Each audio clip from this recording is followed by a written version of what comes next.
100% you want to be prioritizing long term. That's the secret to success, is just think long term.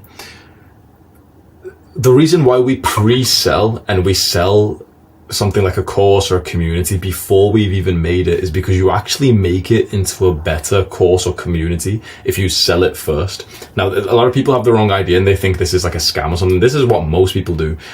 There's two ways to do this. We go and make our own course, right? We spend weeks in the background thinking about what it'll be, and we make it, and then we try and sell it, and then it doesn't sell, or it does sell and it's okay. That's what most people will do.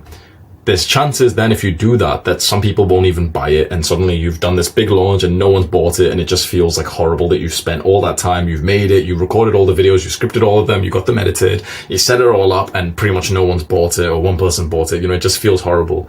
The idea of a pre-sale, to sell immediately, sell before you build, is that it's way better and smarter marketing, because then you can see with real data if people are interested in this this topic that you're talking about. So you imagine you set up the sales page and you tell them, okay, it's a pre-sale, you get $100 off or a 50% off or whatever it is of the real price, and you just be honest, yep, it's a pre-sale, it's not been made yet, but I'm using this, and I'll even do a call with you to ask you for feedback and everything, and I'll ask you questions and stuff. I'll do a survey with you. This way you'll see if people are even interested in the product to begin with, which is super, super smart. You could literally save weeks or months, and the better part of this, not only is it safer for you time-wise, you'll end up making a better course, because then you've actually gotten people to validate the idea first before you've made it. Now, at this level, like let's say for me, I can release anything and 100 people will buy it instantly. So I don't need to really pre-sell anymore. Even then, I still do it, because imagine, like, why would I go and spend weeks of my time making a course or a community and 100 people will buy it? But then after that, it's not going to be super valuable. It's going to be on a topic that people don't even care about. Imagine my mind's fixated thinking, oh yeah, people are really going to love like the Brazil nut diet. Like, oh yeah, I'm going to speak about the secrets of Brazil nuts. I find it super interesting, and I'm really in the deep of that thinking, and 100 people buy it, which seems kind of good, but it's like, okay, why is no one else buying it? If I did a pre-sale beforehand and realized that it's not actually that popular, that, my courses sell hundreds and hundreds, then I would think, oh yeah, you know what?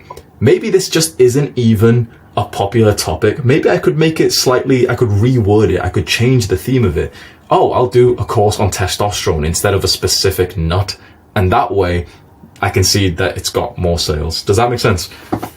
Yeah, good, great question. This is something I thought about today. The level of competition these days is very cutthroat. People are giving more and more away for free. So the way to grow on YouTube and to build this brand of people who really like you is to give as much away for free as possible. So for example, your videos, you could genuinely make them better than most people's paid courses. That's what I aim to do with when I make my full guides. You do that, you give away like the best knowledge in a really organized manner. You've scripted it, you've thought of it, you've thought of their objections, their limiting beliefs, you've even countered them. You've gave maybe a little bit of social proof and great stories, and you've been leveling up the skills. You literally make each video as good as possible. That's all for free. What you sell, especially as a YouTuber, you sell what's called the implementation. Not really the knowledge, but for example, the live calls. Because I can't put this exactly on YouTube. I can do like a recording of this, but this interaction you and I are having, I can't actually, have that on YouTube. This is paid. So people get as much of my knowledge as possible on YouTube. They get all the education, the teachings, and they like me for it. If they want to get closer to me and hop onto calls with me and see like my, my private posts and get me to reply to their comments and to listen to their problems and to give them my own advice with that. And then also, you sweeten the deal. Okay, there's 5 other teachers. We've got this event. We've got this. We do this meetup or something. Those are things you can't really make into like just content. So that's the paid thing. Hormozi says this. It's give away the secrets for free, sell the implementation. So you said fitness. Make an awesome video on fitness where you tell them all the secrets, sell them the workout plan. You download one of those like workout plan apps, you make the workout in there, you add that link to like the course that you make. Then you do, for example, a form review.